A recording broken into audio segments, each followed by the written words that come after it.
going as planned? Yes, my lord.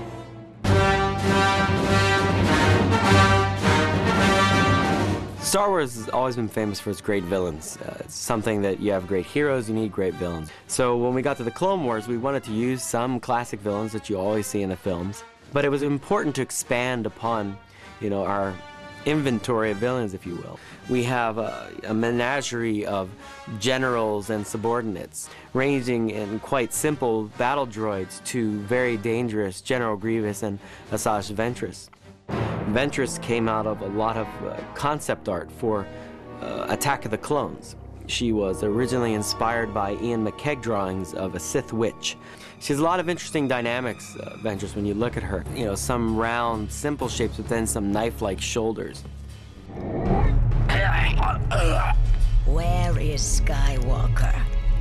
Ventress is Dooku's pupil, his own disciple, or the Jedi would call a Padawan. Ventress wants to prove herself, prove her power, prove her skill. Shall we continue? My pleasure. Villains always have good outfits. Boba Fett's got a great outfit, Vader's got a great outfit, the Stormtroopers had awesome looking armor. Ventress, she has a long flowing dark full-length skirt. She has a cloak. Villains are always cloaked because they're shadowy and then they reveal themselves, and then they're usually much more horrible once they reveal themselves than you thought. They have nowhere to run. Dooku, he's the guy that's out there that is evidently a rallying cry for a separatist movement. Dooku sometimes looks like a Jedi more than he looks like a Sith. Dooku's level of villainy really depends on his facial expression. Dooku's face is almost like a knife. It's so sharp and angular compared to Anakin or Obi-Wan. This time, I will deal with Skywalker personally.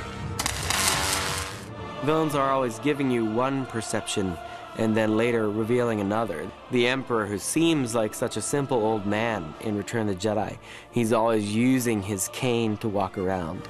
And yet when he finally confronts Luke Skywalker, you find out he doesn't need that cane at all. In fact, he's quite powerful. Your feeble skills are no match for the power of the dark side. In Star Wars, the villains are usually driving at one main thing, which is power. I've become more powerful than any Jedi. Even you. They will all kill each other, attempting to be the top of the food chain, attempting to have the most power. I understand, Master. I will double my efforts. I hope so, for your sake. These forces that drive them give them a lack of compassion, a lack of humanity, tossing battle droids off a cliff or knocking their heads off. Though comical at times, it's actually quite evil. I would never think that Anakin would, knock R2's head off.